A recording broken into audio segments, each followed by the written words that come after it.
What's up, everybody? Welcome to In Great Company. I am your host, Betty Biratu, and I am here with a special guest, great company, Yaphet Fisseha. Hello, hello. Would you introduce yourself, please? Yeah. My name is Yaphet. No. You forgot the intro to that name. Yeah, my name is Dr. Yaphet Fisseha. That's right. Yeah, I'm happy to be here. Thank you. Thank you for being here. I'm excited. I've been looking forward to having you on this podcast. There's a lot of reasons why I want you here because there's a lot of parts of your life and your story that I think I actually don't know and I would love to hear, but then I also think that people would learn from and get excited about. So how do you feel about being here today? I feel good. Yeah. I'm not usually used to being on this side of the seat. Yeah. I'm a therapist, so I'm usually on that side asking the questions. And so yeah, this is going to be good. Interesting. It is. It's a new experience for me. Yeah, absolutely. You'll do. It looks like you're a natural. You look like you're, ready to be on a mic. So, all right, cool. Let's start from the beginning. Okay. So with every person, every story always has a beginning. And I know bits and pieces about Yaphet, right? I know he's from Arizona. I know he has a sister. He has two parents, which I think are incredible because I don't think I know many people where both parents are doctors. Yeah? Mm-hmm. So, but let's go back to young Yaphet. Let's talk about the childhood. Where did you grow up? Yeah. Where were you born? And then a little bit about that, and then we can continue the story. Okay. Cool.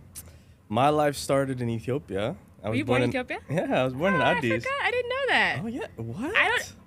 I feel like we've probably talked about this, but it's been a minute. Yeah, go ahead. It's been a minute. But yeah, I mean, I was in Ethiopia until I was 5. And then I actually moved here to Alexandria. Yeah. Okay. I was here for like 3 years. Okay. Shout out Southern Towers. Yeah. If you know, you know. Yeah. I was there for like 3 years. Then we moved to New York. Okay. To Yonkers, New York. Okay. I was there for like 5 years. Moved around a lot, right? Yeah. 5 years there, and then Arizona from there. Okay. Why did mom and dad do DC, Yonkers, and then Arizona? Good question. So there were doctors in Ethiopia. Okay, already. Wow. Yeah, they were practicing Both out there. Them. Both of them. Amazing. Yeah. They were. Did they meet in medical school? I think they met a little bit before that, but they went to medical school together, same class, graduated together. Yeah. That's amazing. Yeah. So when we came to America, like when doctors are trained outside of the country and they come here, they have to, kind of retake some tests and then do their residency in the U.S. Yeah. So the 3 years we were here in Alexandria, they were studying, they were working. They also had 2 kids, so they were like, raising us and then also studying for the test. They took the exams. Did they have help? Is it just who was watching you guys because you were little?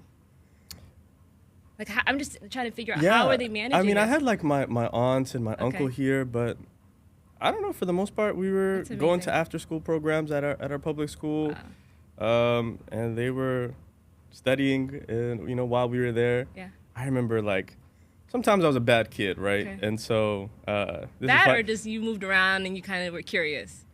Yeah. Okay. Maybe not bad, but like super hyperactive. I could see you know that. What I'm saying? I could see that. Okay. And now I remember like whenever my parents would like, I don't know, I would get in trouble. Like temberkak, like they would make me like get on my knees, and then they would put these big books on top of me, on top of my hands like this, and I would have to hold them, and my shoulders would burn. And I remember those books because those are the books that they were studying. So that's the memory I have. Parents do like the stars, like you have to sit there and just do this, like on your knees. Oh no! By the way, the temberkak is like to be on your knees and to do like I think they're called stars. I don't know. Okay, I don't know what it is in English, but so that's you would have to you would have to hold books. Yeah, they would make me. Yeah, I was just bad, I guess, That's and they were just like. It feels like the right punishment for a doctor's kid, though. Maybe, like books. Okay. But so while we were here in Virginia, they were studying for that. They, did their exams. Okay.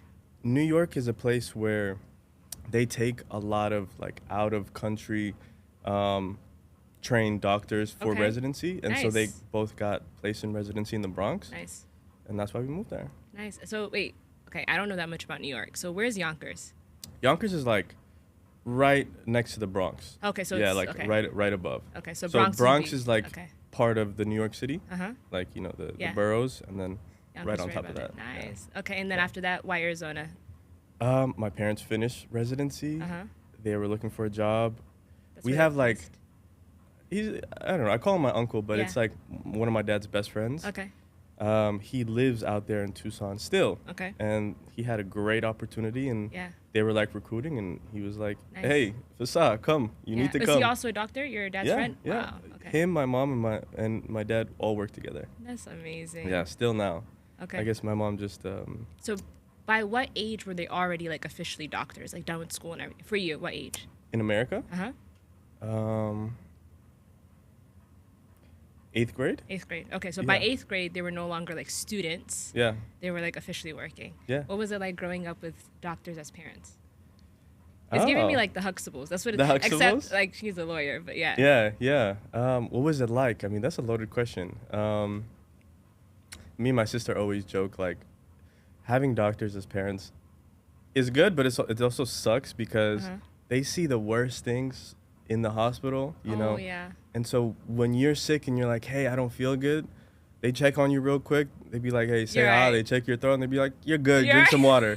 Go drink some liquid. So in that sense, it was like annoying, but it was about good. With studies and stuff? Like, were they like, you think they were tougher than other people? Oh, yeah. Yeah, because they have such a high standard. Yeah, exactly. Yeah. They were the strictest parents I know. Yeah. Like, yeah, I remember getting grounded for B's. That's amazing. And I never had like straight A's, Yeah.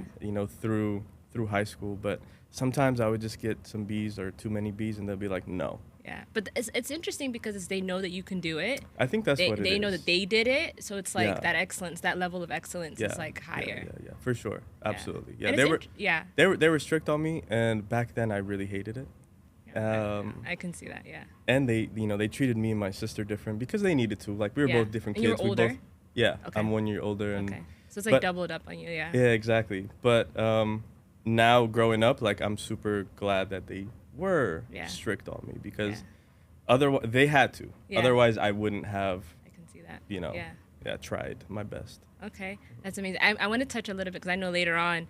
I mean, we can touch on it a little bit now. So you end up becoming a doctor, and your sister is also a medical doctor. She is. So I mean, what they did worked. Exactly. It worked. So even the level of excellence that they required, one, they probably already saw it in you.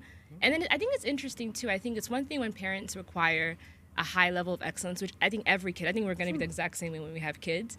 But they did it. So they can actually, like, my parents are not doctors, right? So when they required me to, like, bring all A's, your parents are requiring that, but they actually did do well in school. So it's like, you know what I mean? So it's like, you can't just be like, you didn't go to school, you didn't do that. Like, they actually did. So it's different. Yeah, I feel it. Absolutely. No, they did a great job. And again, like, they pushed both me and my sister the perfect amount that we both needed. That's awesome. She didn't need that. My sister didn't need as much pushing as me because she was already like ambitious and like driven since she was young. Yeah. I just wanted to go play basketball and soccer. That's all I cared about, I was gonna ask you about that because you like sports, right? Were you kind of like an athlete? Did you have like aspirations about like sport? Because most young kids boys want to. Hoop dreams? Okay, hoop dreams, soccer dreams. Yeah. Did you have? So how was that like balancing it? Did you think you wanted to go to medical school, or was it like, hey, or not? Yeah, how did it work? By the way, I didn't go to medical school. Okay. Right? It's my sister is the one who went to medical school. So her and my parents are the physicians. Yes. And I'm a psychologist. Yes. So I'm like the. That's my bad. It's okay. It's okay. I'm like the black sheep. The clarity's good. But the question, did I always want to go further into my academics? You know what? I think thinking about it now, it's my parents. Like, I never didn't consider going to college. Yeah. I never didn't consider, going to grad school and furthering my education. Like, it was just drilled into me since I was so young that I just felt like I would. What did you think you wanted to be when you were younger? Like, what were you dreaming about? Okay, that's a good question. So, I mean, I remember going to college and I was just like, all right, well, I just want to be a professional soccer player. So even what in college? Yeah, in college. Oh, wow. Oh yeah. I didn't start caring until later. Yeah, wow, that's interesting. I thought it was like only when you're younger, because I'm thinking like 8-year-old, 9-year-old, I'm gonna be a soccer player.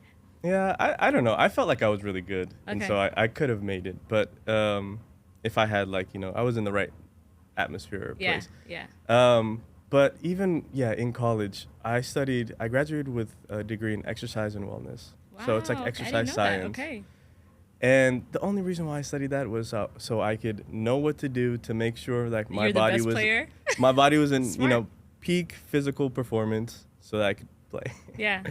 But yeah, so I think I just had too many knee injuries back then, and I was like, it hit me. I think my second year, like, oh, there's no way I can do that. Yeah. And so I just finished school, not knowing what I wanted to do. Yeah. And yeah, we can talk about all that stuff absolutely. later. But okay, so how does faith come into it as a kid? So, what kind of home did you grow up with faith-wise, and then also touch a little bit on Yaphet as a young Yaphet, like his vision of who God is, right? Who did Yaphet think God was at 8, 9, 12 years old? Good question. I was always going to church. Okay. Since I was young. I can't really remember not going to church. Yeah. What did you like about going to church? Friends. The homies, yeah. The homies, right? Like I was just going because my parents were taking us. Yeah. But yeah, I always made friends. We always played sports or just hung out, and we always had a good time. Yeah. So that was both here. When I lived here, I used to go to IEC, but I was young. I don't really remember that. Yeah. But in New York, like our church was in the Bronx, and it wasn't that many Abishas there in New York at that time. Yeah. So it was like a pretty small church type community, and so there was a couple people my age, who we were all close to, and so I enjoyed going to church. Yeah. We also had we did Sunday school. We had a Sunday school teacher. Her name was Sherry. Well, this is like nice memories. Yeah, right. I haven't thought about this in a long time. Yeah. But yeah, I learned so much through that about God, about Christianity. But I wouldn't say I knew God. Like, I knew of God, and that's just what I knew. What did you think about him? Like when you're praying as a kid, like I think somebody once said, like when you close your eyes and you think of who God is, like what are you picturing? So as a child, as a kid, like what were you thinking? I don't know if I was picturing, man. Yeah. I don't know if I was like. Maybe I was kind of more going through the motions. Okay. Yeah. Which a lot of us were. I would say for myself at least. Like I think like God when I was praying. I mean, right? I was just. It's what you do. Okay. Our Father who art in heaven. Yeah. And just praying, but cool. just saying the words. Yeah. But not really picturing or like understanding that I was talking to a real living God. Yeah, absolutely. Yeah. So when did that happen then? Yeah. So like when did you actually start realizing, this is a living God? I love that you said that though. Living God. A living God. He's listening. Real. He's he's able. He is a part of my life. He's contributing, or he's I'm living according to all these different things that he's already set for me. Good question. I would say, that was the moment that I got saved when I was 18 years old. Okay.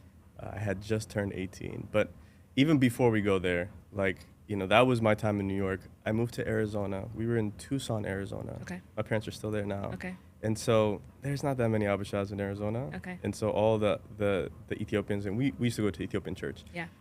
We're in Phoenix. Okay. 2-hour drive away. Oh, wow. Okay. So every, my parents were working, so every other Sunday. Yeah.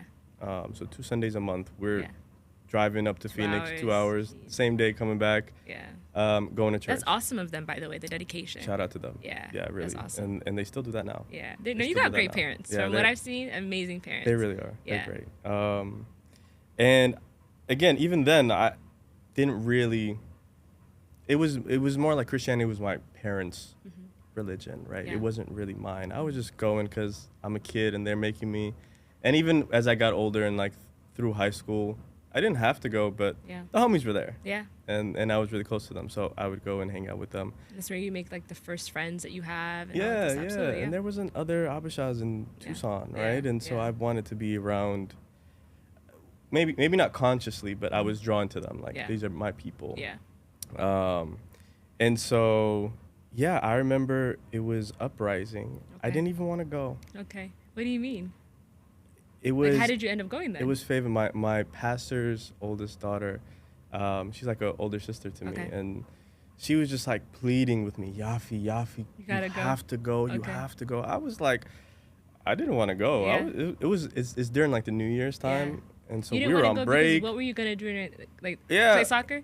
No, I was What were you going. gonna do? You know, I was living in the world back then, You're gonna right? have fun. Okay, I was gonna go and have fun Yeah. and with people in like my high school. Yeah. That's what I wanted to do. Yeah. And she would just not let up. Yeah. And I was just like, finally, all right, fine, like I'll go. Yeah. And like at least like some of my friends, you know, we're going as my church youth group. Yeah. So at least we're all going together. So I was like, all right, fine, whatever.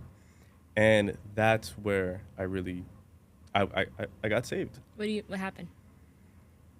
I can't remember if it was the first night or the second night, but God, like I just, I really felt the presence of God. Okay. And God really encountered me there. And then. Was it like you heard something that spoke to you? It was. During worship? Like what exactly happened? Because I think, and the reason why I'm asking you this is I think you and I can probably understand that, but to people that are listening or to somebody else, they'll be like, what does that mean you encountered God? Or what does it mean that you accepted Christ? Like, what does that even mean, right? Like. No, absolutely. Yeah. I would say one, I saw at Uprising there was a lot of people my age, maybe even a little bit older, who were just like me, coming from all over the country. Yeah. First, I haven't been in a place with so many people, like who are like me, right? My age. Second off, so many people are on fire for God, and they really took it seriously, you know, their relationship with God, their faith. And that's when I was like, oh, wait a minute. Like, this is not just a, old like our parents' generation thing. Absolutely. Like, people are taking this seriously. To see your peer worshiping with their hands up. Oh my gosh. Yeah. It's actually, it's huge. Sometimes it speaks even greater than a sermon or a worship because it's like, wait, they're so serious about this. Yeah. This is not just like an old person's religion or whatever, right? Yeah. And I would say that's really what sparked my interest. And then I think it was just after a sermon. I don't even remember what the sermon was about. Mm-hmm. But after the sermon, back then they used to have a lot of time afterwards to worship and just pray and just be in the presence of God. Yeah. And I just remember like, I don't know, being overwhelmed and weeping, and Pastor Messai, who was like leading it back then, came to me, and we just started praying, and I prayed. Is it the Lord's Prayer? No, that's not the Lord's Prayer. Just a prayer of salvation. Yes. And that's when it all started. And can I ask you this? Okay, so you grew up in the church. Mm-hmm. Was it weird for you to pray the sinner's prayer, to accept the Lord at that time? Because it's like, wait, what have I been, like, did you ever think about like, okay, what have I been doing for 18 years? Do I need to do this now? This is something I dealt with. That's why I'm asking you that. I'm glad you did it. That's truth. That's what we're supposed to do. But did that, like, was it weird, or was it like, no, there's a difference between how I was and like, how did you reconcile that? Does my question make sense? No. Okay. I was like, let me see. Okay, so I remember for me, praying and asking God into my life was, I wanted to do it, but I was like, why am I doing it now? Shouldn't I have done it? I've been going to church. Have I already done it? So I remember a couple of times, I think I've said this before, where it's like I was praying in front of the TV. It's like one of the televangelists, and I was like praying and accepting Christ, like praying the sinner's prayer again. And my mom was like, stop praying this over and over again. You just do it once, and then now you live your life. But I remember like that being like, oh, okay, I don't have to keep doing it. Have I done it? Like, what's and I'm just asking that. Yeah, no. I never thought back into like, oh, should I have done this before, or what else do I have to do now? I don't know. It just felt right, and I was like, okay, now what do I have to do? And I just started really. So it is a change of life. Like there was a moment. My whole there. lifestyle changed right after that. Cool. Right after that, yeah. Okay. My whole life changed. Absolutely, that's amazing. Yeah. Okay, so then after that, walk me through. This is 18, so you're about to go to college. Yeah. I was just about to graduate high school. What did you study again in college? Exercise and wellness. Okay. Like exercise science. Where did you go to school? Arizona State. Okay. Yeah, so that's up in Phoenix. Okay. But prior to Uprising, I was trying to go to U of A, which is in Tucson. You changed where you were going to go? I changed where I was going to go. Why? I was like, oh my gosh, like if I stay here, I'm going to continue living in the world. Wow. Yeah, like I'm telling you, my whole life changed. Like my whole life outlook. Like that's amazing. God really pushed me to go to Phoenix so that I could be closer to the church. Yeah. And closer to people were like-minded, who wanted to, live for God and cared about their faith. Yeah. Which I was not around those people while I was in Tucson. Of course, yeah. And I think that trip changed a lot, not just for me, but also like my church's youth group. Yeah. Like we all really became a lot more serious about our faith. Yeah. And also closer. Yeah. So yeah, I wanted to walk that out with them. I applied. It was like rolling admissions. So I ended up applying right after I got back. I got accepted and I left. Amazing. And I went there. I think one thing, when God asks us, or when the Bible talks about community and living community, I think part of the benefit of that is just like, for example, when you're sitting down and you're talking to someone and they have this, like, their favorite soccer team is the same soccer team as yours. Like, there's something in you that gets excited, right? It's like, oh, you don't need to know anything else about this guy. Like, all of a sudden, you guys are like bonded. Boom. Yep. So I think it's the same thing with faith, right? Where it's like, oh, wait, you look like me, you're my same age, you probably struggle with the same things that I do, but you're choosing to follow God. And then also we could do it together. Like, there's something really amazing about like that like community aspect of it. I think sometimes we think community is just about how we live together, but I think even just knowing we're on the same page, it gives you a lot of comfort. Absolutely. Yeah. Yeah, I agree 100%. That's cool. Okay, so went to college, studied, and graduated. And then how did you get to DC?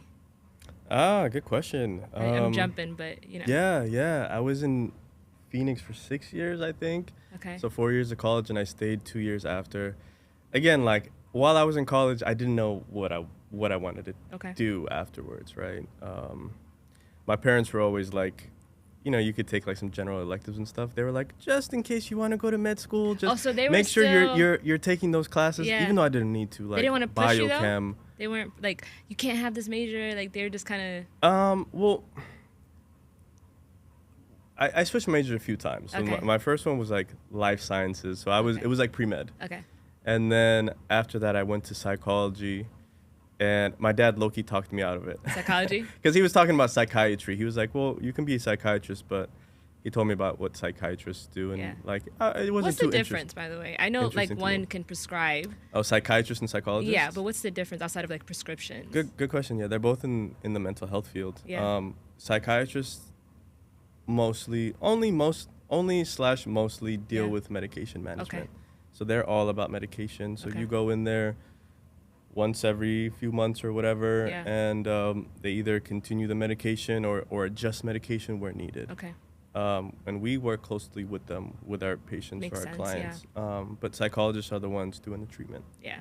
Yeah, so the therapy, psychological evaluation, stuff like that. Cool. Okay. Sorry I interrupted That's you. okay. Okay. So you were telling me about the majors you were choosing. Yeah, I was switching a lot of majors. And I think at one point I got frustrated with them because they kept pushing too much, and I just said, like, listen, I don't think I want to go to med school. Like, okay. I don't know what I want to do yet, but that's not it. That's good. And they're always like, okay, that's fine. My dad always had the mindset of whatever you do, be the best at it. That's amazing. Whatever it is, right? Like, even if you don't want to go to med school, which was like later, like before he wasn't saying that, but later he said, just be the best at it. Yeah. Which, understandably, as parents, I think if I was a doctor, I want my kid to be a doctor. I'm not even a doctor. I want my kid to be a doctor. So I get their dreams. I get it. Absolutely. But I think it's also cool to hear kids also be able to be like, no, I want to do this, and be able to come to their own as well. Yeah, it's cool. Exactly. And so, where was I? Sorry. That's okay. Right. So I told them I didn't want to do that, but my parents were just like, hey, maybe you should just take those classes that are, the pre-med classes, just in case later on you want to change your mind. Yeah. So I did that. Okay. Like my general, what are they called? Electives, right? I could have been doing some other cool stuff, but I took organic chemistry and all these things. And to be honest, I liked them anyway. You did? Okay. I'm a nerd, but so I did all that. And so after I graduated, that first summer was hard because I didn't know what I wanted to do. Yeah. I mean, it's a hard thing to ask at that age. Like, some people know, some people know, some people don't. Just, and it's normal. It's normal to not know. Like, it's a big life decision. I feel it, right? Go ahead. It's a big life decision, and not something that you should just blindly make or lightly take. So I don't know what you know what? I do remember what happened. I watched Good Will Hunting. Okay. Have you ever watched that movie? I know the names, but I don't remember the story. Tell me the story real quick. It's like the main character, he's like a genius. Okay. And I'm not saying I'm a genius, right? But like, I mean, you could. No, but he's a genius, Yeah. right? But he doesn't have any kind of like ambition or Direction. direction. Like Okay. he was a math wizard. Like he Okay. could have really done anything he wanted to. Like Okay. been the top of the field of mathematics or whatever it Okay. was that they were Yeah. doing. But he was just like, no, I just want to stay here and keep doing my construction job and it was just such a good movie. There's a lot of therapy involved in the movie too, which I Okay. kind of liked, and it was Okay. pretty cool. And then later, towards the end, it was his best friend, and he was like, "Bro, what are you doing? Like, if I had your brain, I would not be here. I would be trying to make the best out of this opportunity." Wow. And then I just remember, like, it was just some random day in the summertime, Yeah. Like, I just remember watching it. I think I watched it by myself, and I was like, bro, like, What am I doing? I have such a great opportunity. Like, my parents really put me in this great position to make something big out of my life. Yeah. I don't know. It just all It clicked. clicked. Yeah. And then that's when I was like, you know what? I know I can do it. Yeah. I'm going to go to medical school. That's awesome. Yeah. And then I ended up not going to medical Yeah. school and But it doing inspired psychology. you But it inspired me to be excellent, to strive harder, to work my hardest. Yeah. I That's think cool. before that I was just like in the mindset of like I'm just gonna do as much as I need to get by. Yeah. Yeah. Cool. Okay. So you finished in Arizona. Yeah. I finished And then school. did you come here for school? I did. Okay. Yeah. So those 2 years after college, while I was still in Phoenix, was spent studying for the MCAT and Yeah. doing research so that So you graduated with what degree again? exercise science. Exercise science. Yeah, Okay. And then so- you still wanted to potentially go to med school. Yeah. Okay. I did afterwards. So I had to take like a few prereq classes, and then was just I took the MCAT trying to get into medical school. Yeah. And I was just about to apply, and then I was like, you know what, this is not what I want. And I really felt like the Lord was pushing me to like psychology. Okay. 'Cause I loved psychology. Yeah. I You're great at it. Yeah, I was reading a lot of books in Yeah. psychology, and I just never like considered a career in it. Yeah. So I just started doing my research, and Yeah. I even had to tell my parents like, hey, like I'm still gonna be a doctor. Yeah. This is still gonna be a doctor. Yeah, exactly. Which they were like fine about and happy Yeah. about. And so I came here for school. Yeah. Yeah, I wanted to be around more people of color, Yeah. especially Abishas, because I Yes. want to work with this community. Yeah. Whereas like Arizona is predominantly just a white, right? And yeah, I just wanted to affect more people of color. Yeah. I think the field of psychology, for the most part, like the professionals, they are. I think it was only at that time, I guess 5 years ago. I don't know if it's changed now. Mm-hmm. I think it was like 4% black. Really? Yeah, 4 or 8. I can't remember Okay. now off the top of Okay. my head. Okay. And when it comes to black men, it was Yeah. even lower. Lower, I'm sure. Maybe yeah. like 2%. Wow. And so I knew that there was, a lot of areas where I could impact Yeah. as a black man, Yeah. Abisha man. And I felt like this was one of the best places I could do that. So That's awesome. I came here. That's awesome. So I remember I feel like this is kind of where I can kind of remember some of stuff. So I remember when you moved. Mm-hmm. I remember when you came. Part of this.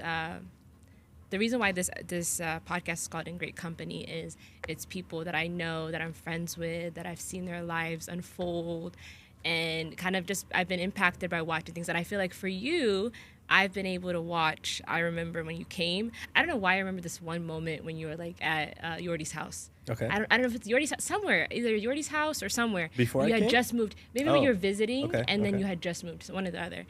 I don't remember much. I just remember that. Then I remember you were in school. I remember you so like I feel like now I've kind of like I can see the movie now. Prior to that, it's like, oh yeah, I didn't know you that well, right? So a lot has happened. So Yeah. how long ago did you move? Ooh, 5.5 years now? Wow, so a lot has Almost, happened yeah. in 5 years, A sir. lot. A lot. A lot. A lot. And so let's talk about you went to school. Mm-hmm. You started. There's like points that I remember specifically. Yeah. How was it being out here? You knew some people. You knew the church. You know, you had some friends. Luckily, yeah. So how was like moving, starting school? Like, tell me about 5 years ago, and then we'll move forward. Okay. Yeah. I was excited to move here. Yeah. I came and visited a couple times. Yeah. Maybe like 2 times within a year or so before I moved. Yeah. One, to check it out and scope and to see if this is where I wanted to move, because it was between here or Atlanta. Okay.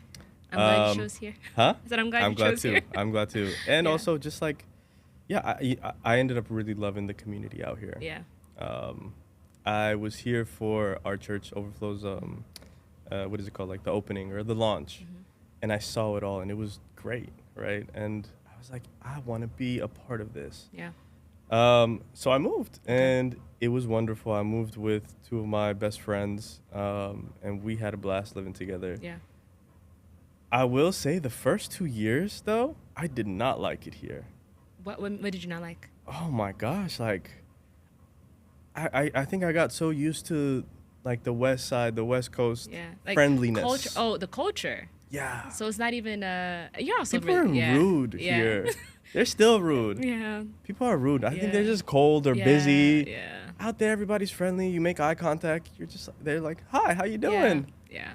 I came from the South, so I know. Yeah, I remember I had like this one time. I remember I got on a bus. I had just moved here, and I walked in, and I didn't read. So you know, on the buses on the very top it says where they're going. Yeah. I didn't read it. I got in. I didn't ride buses growing up, so I was like, "Where are you guys going?" And he's like, "Did you not read the front?" And I was like, I came from Florida where people are waving at you as you're driving by in the neighborhood. I'm like, so they are rude. They can be rude. Yeah. And I just wasn't used to that.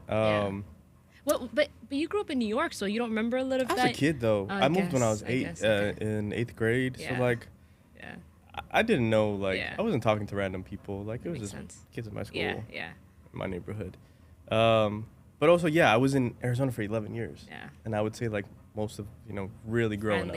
Yeah. As I grew up and started understanding the world. And now, so at first I didn't like it for about 2 years. And on top of that, school was stressful. So it was just a lot all at once. Mm-hmm. Again, luckily I had friends here. I was able to make friends here. Was serving at church up until COVID. Mm-hmm. So was immersed in that community, and that really did help me. School was hard. Yeah. The hardest thing I've ever done. And as the years went by, it was 2 years long. My school? Oh, 5 years. 5 years long. Yeah. Yes. Okay. Yeah, 5 years. Yes. It was 4 years of like class and like rotations. Okay. And then the last year was a full year internship. Yeah. It only got harder as the years went on. Yeah. And I was like, I don't think it can get harder. It got harder. Dang. More demands, more things. That it was super hard, but again, like I think God really graced me with a community that helped me through it all. Yeah. So I think, I feel like when you're in school and you're studying, your mind is being stretched. Socially, you're being affected because you probably don't have time. There's a lot of things that are being challenged. And I think at that age, sometimes that's probably the hardest thing we go through, right? Yeah. So how was that for you? Faith-wise, how is that for you? Socially, mentally? Also, you're studying, really difficult subjects because you are dealing with like mental health and psychology, and you're sitting with people and doing case studies and stuff like that. So how did that affect your faith? Was it challenging, or was it like, no, like? It was challenging. It was really challenging, and I definitely had my seasons where, I was my faith walk was strong. Yeah. And I had my seasons where it wasn't. Yeah. And like, I don't know, I don't want to give it an excuse, but I think it was because I was so busy and, stressed out at times where I didn't take, I didn't have the discipline or the intention. I didn't take the intention to fuel my walk, or if you know what I'm saying. But there was ups and downs. It was hard. If you could look back and let's say, we don't want you to go through those years again at all, but if you were to go back through those years again, what would you do different this time around? What would make it better? Prioritizing. my faith. In what ways? It was my friend.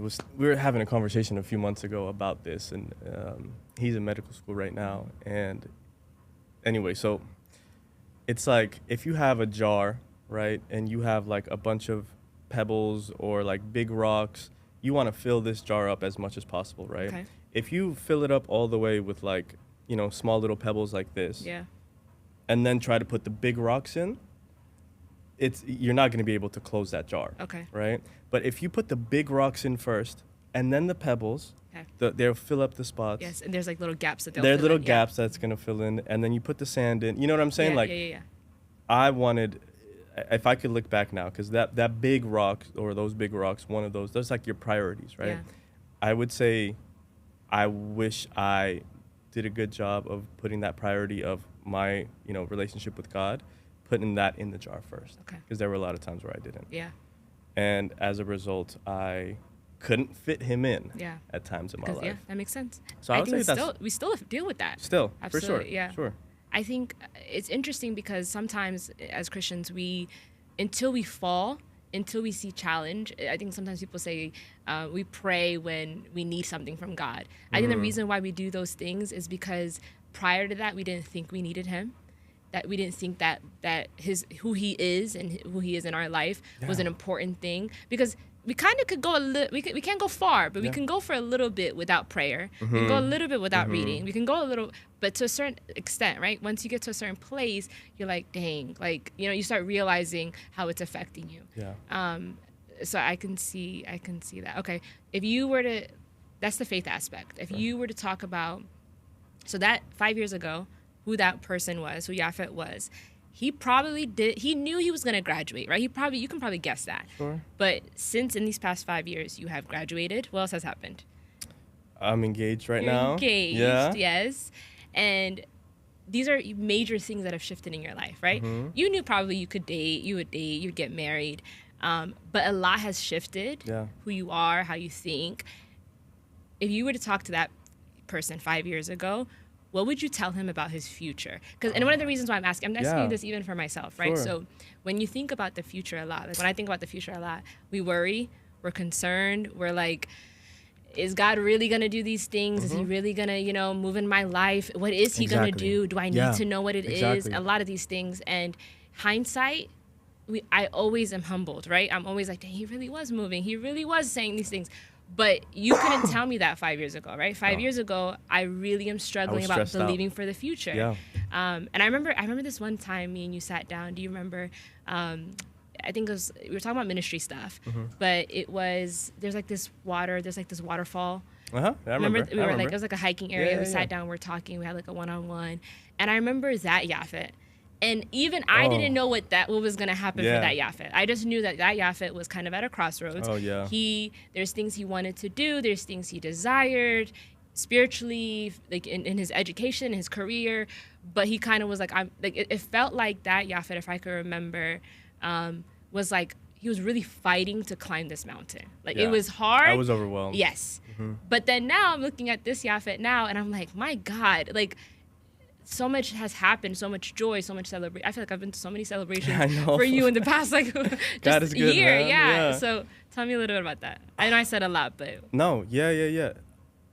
I would say what I would tell Yaphet from 5 years ago, from 2 years ago, from last year. Yeah. Is to trust in the Lord. What does that?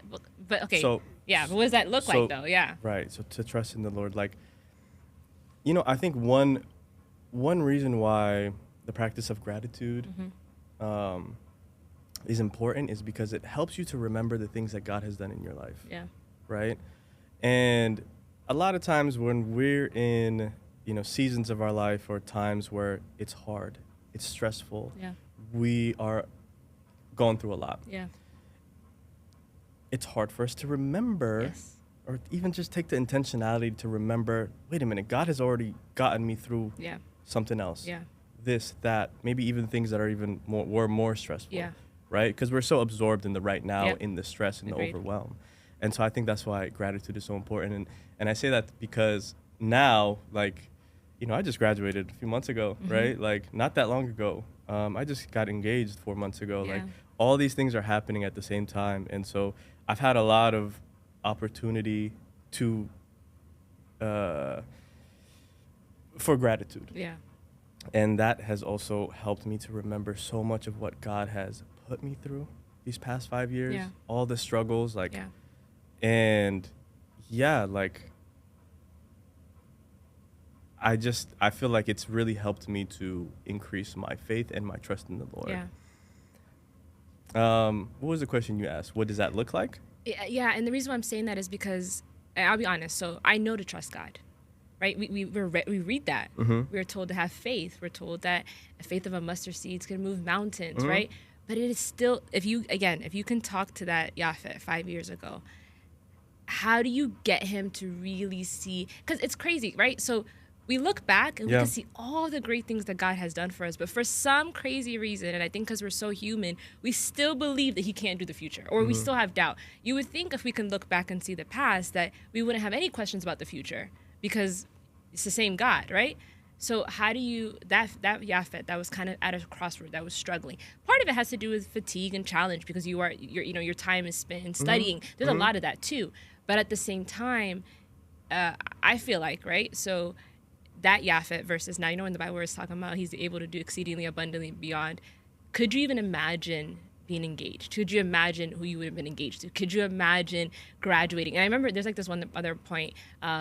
It was winter. We had went to like this winter wonderland thing, and we were sitting down, and I wasn't around for a little bit. I had come back, and you were telling me you're praying about getting your internship. Thank you, internship here, and you're like, I want to stay, and I'm really praying that God keeps me here. Yeah. That Yaphet is a different Yaphet from the other Yaphet. Yeah. So tell me a little bit about that, and one, the difference between the two of them, and what did you understand when you're now telling me, hey, I want to stay here, I want to get plugged in, and then the other Yaphet that was at a crossroads that really had no idea what's about to happen. He kind of was just rinse and repeating of studying and living his life, not really knowing all of the great things that God was about to bring. Good question. The difference between those two Yaphets is my relationship with God, right? Okay. The intentionality that I put into get to know God more, who he is, his character, right? Like the things that he's done, reading the word and knowing all the things that he's done, not only just in my life, but period. Who is God, right? Yeah. And I think that really has helped me, and I think that's what helps people to increase their faith in him, right? Like, I'm not just putting my faith in God blindly, like I don't know who he is or his power or his majesty, right? Like, I'm putting my faith and my trust in the God that I know, who is abundantly able to do, everything, who is omnipotent, right? Does that answer that question? Does, right? it does. And I think it just again goes back to the intentionality of getting to know God more. Yeah. Amazing. Yeah. It's so interesting to me, and he still impresses us. He still goes beyond our wildest dreams. So you're dating someone, or no, you're engaged, I'm engaged, about to marry. Yeah, get her right. She'll kill you. Yeah, that's my girl. How was that experience? What did you learn about that? Even for us, I'm telling you, from the outside in, it was beautiful. And I think it's cool. I always say it's so cool when you know both people. I knew both of you individually. Yeah. I had no idea that it was even a possibility. Yeah. Like, I remember hearing about it, I was like, oh, I never crossed my mind. There's people that you look at and you're like, oh, I wonder, like, I've seen them talk to each other. Yeah. It didn't even cross my mind. Not that it couldn't work. But it makes sense though, right? So much. Now, so much. I couldn't even imagine it any other way. So in a lot of ways, character, like the way you guys both work hard, the way you see life, there's so many different things that make sense now. Absolutely. So how has that been? Like, how long have you guys dated for? 3 years? No, not even. 2.5? About 2. Okay. About 2 now, yeah. How has that been? How has dating faith, proposing, about to be married, how has that experience, like, been for you? What a blessing. I don't want to say it's been easy, but like it's felt easy. I mean, that's okay if that's what you feel. Yeah, it's really felt easy with her and natural. Absolutely. Like, we've known each other before we started dating already, like, I don't know, 10 years or something like that, right? So and like it's not like we were super close friends or anything, but we knew each other well. Like we knew the basics of like what each other believe, like, you know, our beliefs, our morals, our, you know, those foundational things. Yeah. And so I think that made it a lot easier when we started dating and getting to know each other, because those foundational things were already aligned and we knew it. Yeah. And of course we discussed it and stuff. But it's just been such a beautiful, easy ride and so fulfilling. Yeah. Yeah. What ways? I don't know, like we just match. Yeah, fulfilling in the sense of like she really just like she naturally provides the thing that I need. And I think vice versa. I hope vice versa, right? Yeah. And also the things that are not natural, like we're both the type of people who are willing to grow, to try to understand each other and to try to provide that for each other. And so in that sense, like it's been super great. Yeah. Yeah. How do you feel now about to get married? Yeah, I was actually just talking to Yordi yesterday about it. Like, I can't wait. Yeah. What have you learned about it, and what are you excited about now? Learned about what? Like dating her and being engaged. Like, what have you learned about yourself? What have you learned about the experience? Yeah. One is that like I can be selfish. Okay. It's easy for me to, and I don't say that like I'm a selfish guy, but like I've always kind of been alone, think about right? ourselves. Yeah, we've always been alone. Like I've never really fully had to like consider someone else with a lot of things, and I think that's a normal thing that people go through while they're in this stage of like getting ready for marriage, and even in marriage, right? Like learning to adapt to that. So that's one thing I've learned about myself. Like it's not as easy as I thought to always consider someone else first before you, right? Because we are called to really put them first. Yeah. Right? Yeah. Yeah. When you think about in the past, when you thought about who you'd be as a fiance, in a relationship, are you surprised by how you are, or is it like, oh, this is how I knew I would be? I don't know how much I've thought about that in the past, if I'm being honest. Yeah. I always knew like it would come. Yeah. Like one day I'll get married or whatever. But I guess if I'm being honest, I never really sat and considered how it's gonna look and stuff. But am I surprised? No, I don't think so. I think I've always kind of been a very understanding type of person. Like I'm quick to shout out, thank you. I'm glad that it's natural, but I'm quick to listen. Yeah, I think you do listen. I mean, it goes with your profession too. Yeah, another reason why I feel like psychology was really for me. But I'm really quick to listen. I'm quick to try to understand. And like relationally, like I feel like I'm, pretty decent at it. So has psychology helped with your relationship? Oh yeah. Yeah. In the sense of is it helping both of y'all or just you?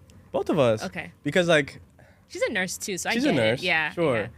Yeah. She does a really good job at allowing me to lead in a lot of areas in our relationship, and I would say my field has helped because I've had the privilege of learning a lot about couples therapy and couples psychology, right? Like relational dynamics and the type of things that really go into, like what goes into a healthy relationship. How to ask the right questions. How to ask the right questions, how to communicate. Yeah, I think that's the biggest Communication thing. is the key. Yeah, that's the biggest thing. Yeah, couples therapy, marriage counseling, we're taught this. Like it's about 90% communication issues. Yeah. That's why people who have issues in their marriage or their relationships come to therapy. Yeah. And it's because of communication issues or difficulties. Yeah. How to bring something up, how to discuss it. Yeah. How to not be afraid of hurting their feelings, and what's the healthiest way to communicate it. And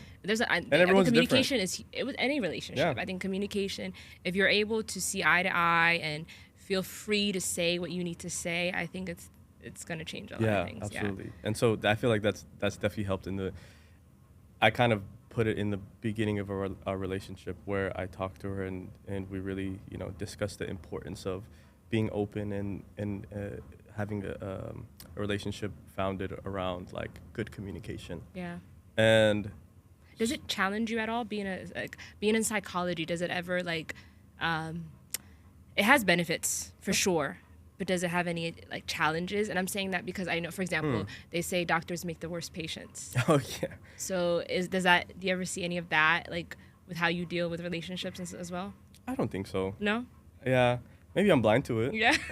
But we'll ask her. Yeah, we ask her, right? But I don't think so. Yeah. Okay. Let me ask you, I want to ask you this. So a lot of people are, and this is just for whatever reason, whether it's personal therapy, couples therapy, a lot of people, a lot of times men, have a hard time with appreciating. I've heard, I believe in psychology, I believe in therapy, but it's not for me. I've heard, I don't really see the value of it if I can read the books, if I could pray and hear from God. What you can go, but I don't need to go. I've heard, I don't see the point of somebody sitting here and just telling me about my feelings. So I go to counseling, and I know the benefits of it. Sometimes when you are sitting down with a person and they're kind of helping you process your feelings, if you don't believe that that's a valuable thing, it could feel like you're just wasting your money. I could have just done that on my own. To me, I see the value of it because it helps me process. I know that's an important thing for me. So to people that are like that, and now I'm going to kind of go into like even professionally for you, what do you say? And how do you can't convince anybody to do anything, right? But it's to me, it's like the equivalent of somebody saying, I don't want to go to the doctor and get a physical, analysis, or I don't want to go and get blood work done.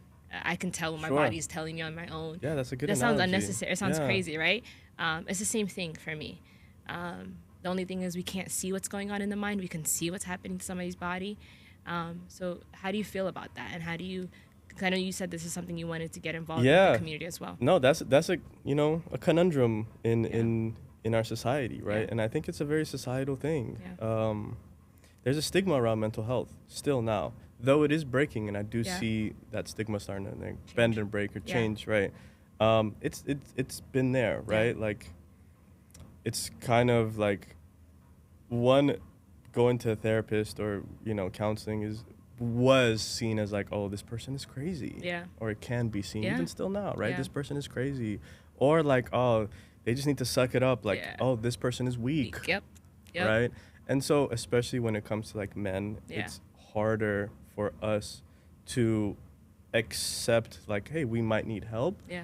Because the society's telling us we should be able to do this stuff by ourselves. Yeah. Right.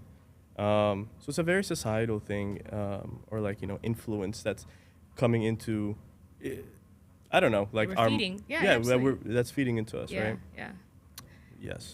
And I bring it up because it makes me sad, right? Because when you have friends and you have people around you, you see them struggling, you see the challenges, you see that. I don't know many people that have actually tried counseling, tried psychology, and said, I don't like it. Yeah. Typically, it's people that have never tried it, that have never been to a session. Maybe they've been to one or two and didn't like it, which, by the way, it takes a while to find someone that you vibe with and you connect with. So that say that they're not interested. And I think you're right. Probably it is society. Maybe it's fear. Yeah. I think the other part could be like if I sit down, maybe you can tell me if I'm wrong, but if I let somebody into my head, now I have to deal with whatever is about to be exposed. Sure, absolutely. Now we have to go through all this. Yeah. Avoidance going on there because you might be anxious about what's actually there and you don't want to deal with it, and it's easier to just push it aside as opposed to dealing with it. Yeah. Absolutely. There's a lot to do. I think what I want to do, and like sometime in the future, is like bring some education or like, some knowledge into our communities about mental health. Yeah. About what exactly like therapy can do. Yeah.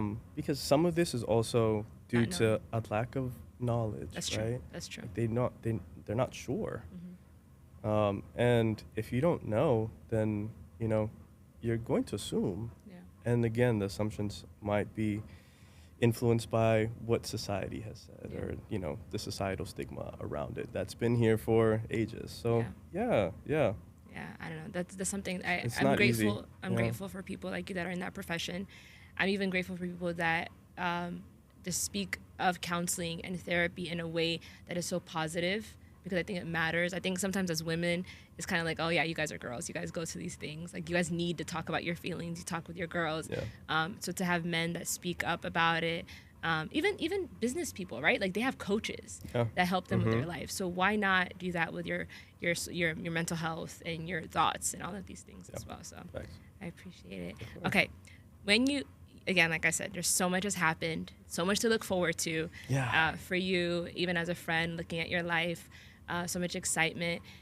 When you look at the past, what we've all talked about right now, when you look at the future, you look at the present, now looking at the future, I should say, what are you telling yourself, right? So you've seen God do crazy things, right? Maybe you thought these things were going to happen, but you didn't know how they were going to happen and what beautiful I'm living ways. them out right now. Yeah, and like you're literally living in like the harvest, right? Yes. You worked so hard, you're literally reaping. Like I'm just seeing like celebration after celebration, like just in a short amount of time for you. Yeah. When you look at the future, what are you telling yourself? Oh and my gosh. how are you reminding yourself not to, like there's lessons we've learned. How are we doing this different next year than the years after? Yeah. One, I look at the future with excitement right now. Yeah. Yeah, like it is exciting. It is very exciting, right? Whereas like, I don't know, when I was first starting out school, like, I knew I would graduate, but I wasn't excited for that time. Yeah. Now seeing all this, and especially everything just happening so recently, like, I see just how much God can do, and I'm like, wow, I'm excited about the future. Yeah. I'm believing for big things wherever he takes me, right? Yeah. So I'm looking at everything with excitement through the lens of like, wow, how can I not trust God? That's good. How can I not with everything that's been happening to me? Yeah. And I would say, right back to what we talked about earlier about what I would tell, Yaphet from 5 years ago or whatever, the past, is exactly what I'm hoping and trying to do now, which is to be intentional with staying close to God, right? Abiding in Him, and getting to know Him more and more, because there is so much more we don't know about God. And that's where I'm at. I think we take for granted what those day-to-day, like, someone that's in the gym that's working out, it's not going to build these big old muscles in a day. Like those day-to-day disciplines of praying and reading, like it really matters. I don't think, even myself, like I'll be like, I'll skip it today, or like even unconsciously, right? Like I'll wake up and I'll just go about my day, and it's like, no, those things matter. You really are, like you said, putting down the right pebbles for tomorrow, being able to handle whatever comes at you, even later that day. Like your attitude of how you deal with the problem that you deal with is going to be different depending on how you spent that morning. Yeah. And that's incredible. Thank you so much, Yaphet. Of course. Let me ask you this one question. Looking at the whole life, all of these years that we've been through. How old are you now? 30 years. Yeah. What do you, what attributes, what do you think you've seen of God the most? Like what attributes of God have you seen the most? In my life? Man, His love. That's good. Yeah, how much He loves me, because even in times of my life where I was actively avoiding Him, right? Like I was feeling the call of the Lord, of the Spirit, and, I was just avoiding Him. He has always been there to protect me from myself a lot of times, like from danger, from jail, from a lot of things. He has blessed me with so much. Like, I don't even know where to start, but like, my family, they're wonderful. Like, I can't say enough about how wonderful and loving and nurturing my family has been to me and is. And not just my parents, but like literally all my aunts, uncles, like cousins, everybody is so wonderful. Just like, just how much God has blessed me with the opportunities that I have, like even just living in America, let alone all the other opportunities that's come my way. God's love for me. I feel very loved by God. Sure. You're amazing. I think looking at your life as a friend, as great company, I think I've been able to see so many different aspects of your life. I've been able to have so many conversations. Like in my head right now, I'm thinking about, we've had a lot of deep conversations. And it's been really cool to hear about what's happening, to watch what's happening, and to kind of just, even for me from the outside and looking at your life and being like, wow, God is really faithful. God is really faithful. He's very kind. To see your parents and your family at celebrations and be like, okay, this is where he came from. Look where God has brought him. Look what God is doing. Look who he's about to marry. Like, it really is wonderful to watch that. I think you are a very joyful person. I always appreciate that. I feel like I can always laugh and be goofy with you, but then I also can have very serious conversations. You celebrate people well. I think you're very intentional. You encourage people well. I think you listen very well. We've had very intentional conversations. And there's also moments where I feel like I've said things and you're like, hey, you didn't think about this part. Why didn't you do this? Why didn't you say this? And I think that's a lot, right? For a person to, the people I appreciate the most in my life are the people that correct me, because it's easy for you to be like, yeah, you, like, you know, Disagree. everybody's going to do that. But if you correct and you encourage or you challenge someone, that means you are invested in where they could be. Like, you see the potential, you see that change is going to make them better, and you care about that better. Because you could just walk away. You could just, you know, just say it in your head and not even, you know, vocalize it. So I appreciate you. Thank you. You're an awesome friend. Thank you. Thank you for being here. You got me blushing. Absolutely. Thank you so much, Yaphet. Absolutely. Wow. Yeah. Yay. Thank you. We did it.